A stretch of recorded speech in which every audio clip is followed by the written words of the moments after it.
नमो बुद्धाय मित्रांनो, आपल्या सर्वांचे आपल्या मनपसंत चॅनल मनशांतीवर स्वागत आहे. आपण मिलिंद प्रश्न या ग्रंथाचे वाचन करीत आहोत. चला तर सुरू करूया आजच्या वाचनाला. प्रथम भगवंतांना वंदन. नमो तस्स भगवतो अरहतो सम्मा संबुद्धस्स. भाग 74. पाप आणि पुण्यात कोण शक्तिशाली व कोण कमजोर? भंते नागसेन, पाप आणि पुण्य यात अधिक बलवान कोण आहे? महाराज, पापापेक्षा पुण्य हेच अधिक बलवान असते. भंते नागसेन, असे कितीतरी लोक आहेत की ते हिंसा करतात, चोरी करतात, व्यभिचार करतात, खोटे बोलतात, गावात लुटालूट करतात, वाटमारी करतात, कपट करतात व लोकांचा छळही करतात. या पापाकरिता हात कापले जातात, पाय कापले जातात. हात व पाय दोन्ही कापले जातात, कान कापले जातात, नाक कापले जाते, कान व नाक दोन्ही कापले जातात आणि त्यांना बिलंग, थलीक वगैरे कठोर दंड देण्यात येतो. काही लोक ज्या रात्री पाप करतात त्याच रात्री त्याचे फळ त्यांना मिळते. ज्या दिवशी पाप करतात त्याच दिवशी त्यांना त्याचे फळ मिळते. कित्येकांना 2-3 दिवसानंतर त्याचे फळ मिळते. त्या सर्वांना पाहता पाहता केलेल्या पापाचे फळ मिळते.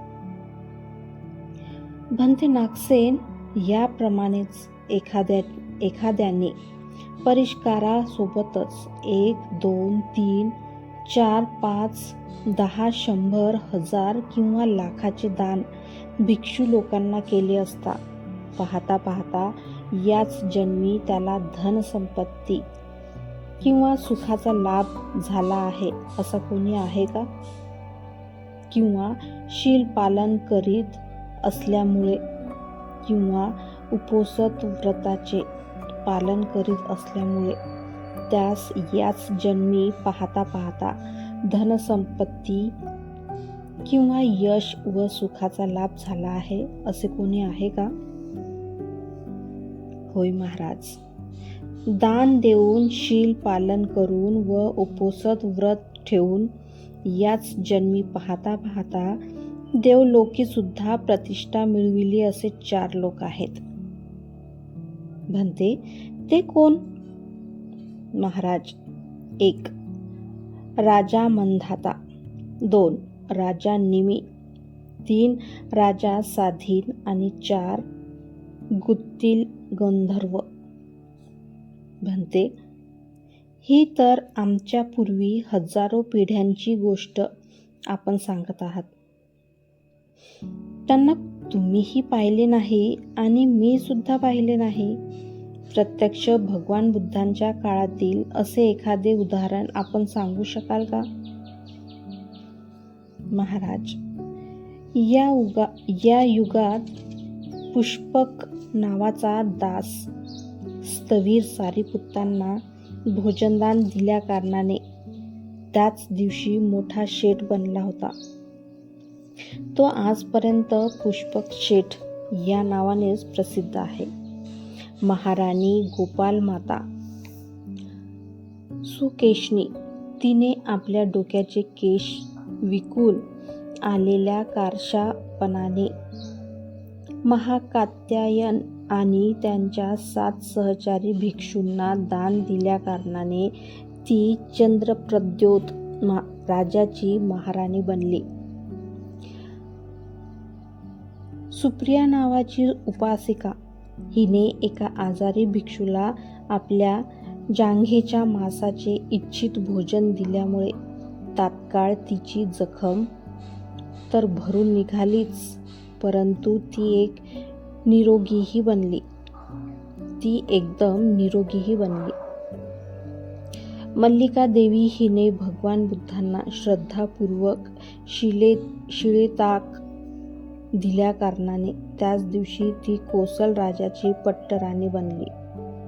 सुमना नावाचा माळी याने 8 मुठी फुलांची श्रद्धापूर्वक तथागत बुद्धांची पूजा केल्यामुळे तो त्याच दिवशी महासंपत्तिशाली बनला.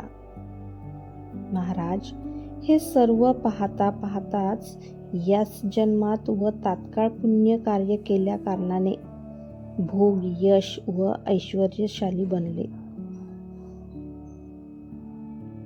भंते नागसेन, आपण शोधाशोध करून या 6 लोकांची उदाहरणे दिलीत. होय महाराज. भंते नागसेन, यावरून तर हेच सिद्ध होते की पुण्यापेक्षा पाप अधिक शक्तिशाली आहे, पुण्य नाही. भंते नागसेन, मी तर केवळ एका दिवसात 10, 20, 30, 40, 50, 100, 1000 लोकांना त्यांनी केलेल्या पापामुळे सुळावर चढताना पाहिले आहे. भंते नागसेन, नंदवंशाच्या सेनापतीला भद्रशाल नावाचा एक मुलगा होता. त्याची सम्राट चंद्रगुप्ताशी लढाई होती. तेव्हा त्या लढाईत दोन्हीकडील सैन्यातील 80 लोकांना जिवंतपणेच जमिनीत पुरण्यात आले. हे सर्व आपल्या पापामुळेच एवढे कठोर दुःख भोगत होते. भंते नागसेन, म्हणूनच मी म्हणतो की पुण्यापेक्षा पापच बलवान आहे, पुण्य नव्हे. भंते नागसेन, आणखी असेही ऐकण्यात येते की कौशल राजाने अद्वितीय असे दान दिले होते. होय महाराज, असे ऐकले आहे. भंते नागसेन, तेव्हा कोसलाधिपतीने ते अद्वितीय दान दिल्यानंतर पाहता याच जन्मी ऐश्वर्य, यश आणि सुखाचा लाभ मिळाला होता का? नाही महाराज. जर कौशलाधिपतीला असे अलौकिक दान दिल्यानंतरही पाहता याच जन्मी ऐश्वर्य, यश आणि सुखाचा लाभ मिळू शकला नाही, तर पुण्यापेक्षा पापच बलवान ठरते. महाराज, पाप हे क्षुद्र असल्यामुळे लवकरच आपले फळ देते, परंतु पुण्य श्रेष्ठ असल्या कारणाने ते उशिरा फळ प्रदान करते. मित्रांनो, आजचे वाचन आज आपण इथेच थांबवूया. धन्यवाद. नमो बुद्धाय.